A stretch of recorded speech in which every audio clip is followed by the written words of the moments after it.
Mengapa para imam di Masjidil Haram tidak mengamalkan seperti yang Ustaz bilang tadi tentang salat tarawih 11 rakaat, sedangkan di sana para imamnya salat tarawih 23 rakaat. Silakan Ustaz. Bismillahirrahmanirrahim. Alhamdulillah rabbil alamin. Wala udwana illa 'alal zalimin. Ba'd. Sebagai seorang muslim yang hidup pada zaman modern, hidup di alam yang penuh dengan alam materi dan semacamnya, maka sudah layak kita merubah pemikiran bahwa kenyataan bukanlah yang hak, akan tapi yang hak adalah apa yang disampaikan oleh kitabullah dan sunnah Rasulullah SAW. Berbeda dengan ilmu yang kita belajar di sekolah-sekolah, yang saya takut itu pula yang terimbas ke dalam cara berpikir kita dalam beragama, bahwa alam materi, alam nyata itu yang hak, sedangkan alam teori tidak hak. Di dalam belajar agama tidak begitu. Alam teori yang hak, alam nyata belum tentu hak. Teori yang saya maksud adalah apa yang disebutkan oleh Allah Subhanahu wa taala dan apa yang disampaikan oleh Rasulullah SAW dan apa yang telah dilaksanakan oleh Rasulullah dan para sahabatnya dan para tabi'in. Itu yang hak. Akan tapi zaman kita sekarang ini ada yang hak, ada yang tidak hak, ada yang batil, sehingga tidaklah saatnya lagi, tidak zamannya lagi seorang muslim berhujjah untuk menentukan kebenaran dengan kenyataan yang ada. Bagaimana Anda menyalahkan ini dilakukan oleh seluruh kaum muslimin atau mayoritas kaum muslimin? Ini mesti kita lihat. Bahkan nas-nas banyak menerangkan bahwa manusia tabiatnya kebanyakannya lebih condong kepada kesesatan. Ini hukum hawal.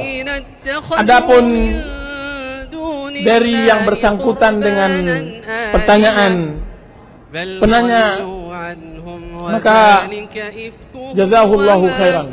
Terima kasih banyak atas ketelitiannya dan perhatiannya yang kuat atas negeri tauhid, negeri iman, di mana di sana muncul dakwah, negeri yang dimana Rasulullah SAW sebutkan innal imana la ya'ziru ilal madinah kama ta'zirul hayyatu ila juhriha.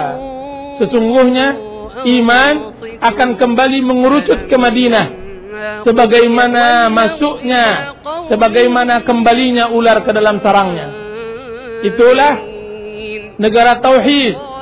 Di saat orang sekarang banyak kaum muslimin yang tidak menghormatinya atau tidak meletakkan sesuai dengan letak yang telah Allah letakkan. Ma'asyiral muslimin yang dirahmati oleh Allah Subhanahu wa taala, banyak yang baik kita lihat di negara Haramain, karena di sana muncul para ulama, tegaknya pembaharuan Islam, karena di sana tegaknya tauhid Allah Azza wa Jalla. Akan tetapi tentang permasalahan solat yang dipertanyakan oleh penanya, kenapa dilakukan solat di sana tidak 11 rakaat, maka ini jawabannya.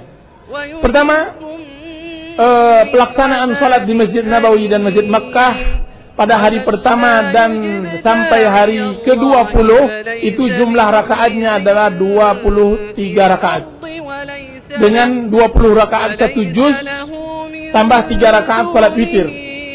Setelah akhir Ramadan masuk tanggal 21 malam 21 sampai akhir Ramadan, maka mereka melakukan salat 20 tambah 11 rakaat. Tambah 11 rakaat, yaitu mereka melaksanakan salat pada dua tempat setelah Isya 20 rakaat dan nanti jam 1-nya 11 rakaat. Berarti jumlahnya semuanya 31 rakaat.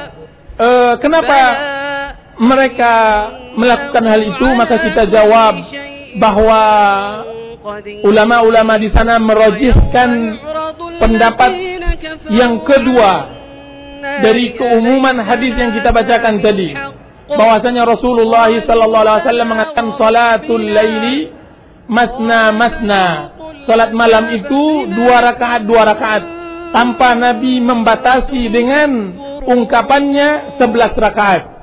Berarti dengan keumuman hadis tersebut, mereka mengatakan bahwa diperbolehkan lebih dari 11 rakaat.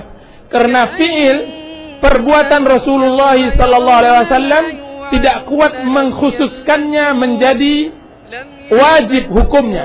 Fi'il Rasulullah SAW dibawakan kepada istihbab, hanya anjuran.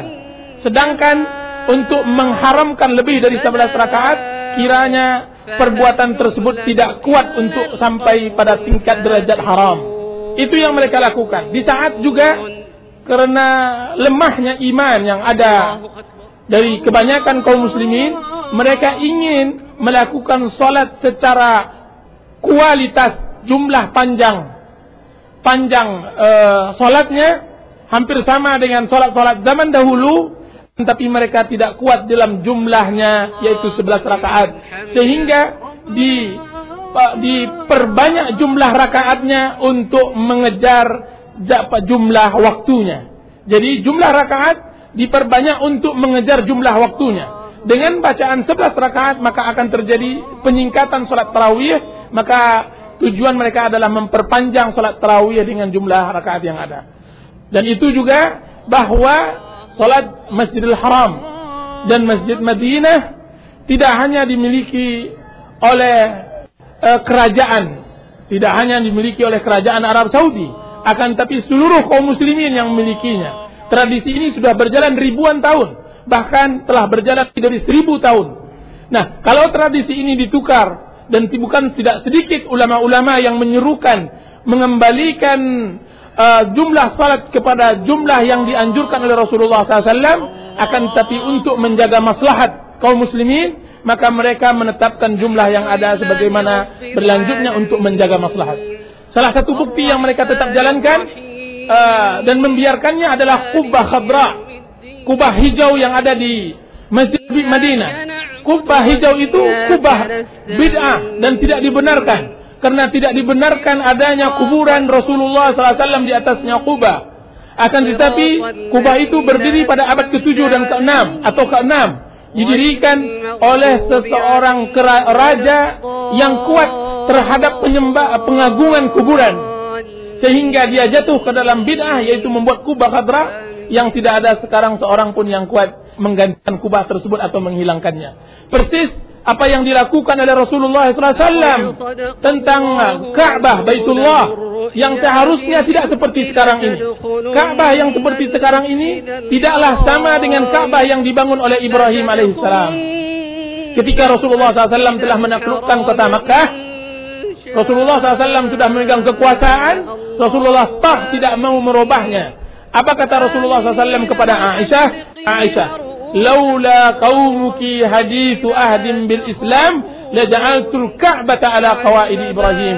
Wahai Aisyah, kalaulah bukan kaummu baru masuk Islam, niscaya Ka'bah ini akan aku dirikan sesuai dengan apa yang dibangun oleh Ibrahim. Apa yang dibangun oleh Ibrahim? Ka'bah. Ka'bah segi panjang. Hijr Ismail yang melingkar itu masuk dalam Ka'bah. Kemudian pintunya 2, tidak 1. Yang bisa masuk orang tidak memasukinya dan bisa keluar. Jadi ada pintu masuk, ada pintu keluar. Itu yang dibangun oleh Ibrahim. Dan telah terjadi penyelewengan pada zaman sebelum Quraisy. Dan itu tidak dirubah oleh Rasulullah SAW. Adanya Ka'bah seperti sekarang ini adalah maksiat. Akan tapi maksiat tersebut tetap dibiarkan karena untuk menjaga maslahat. Tidak bisanya dirubah karena belum siapnya kaum muslimin untuk melakukannya. Nah, inilah jawaban insyaallah taala apa yang terjadi di sana. Dan sedikit ulama yang menyarankan dan menyampaikan untuk menjadikan jumlah rakaat di sana 11 rakaat. Wassallallahu ala nabiyina Muhammad.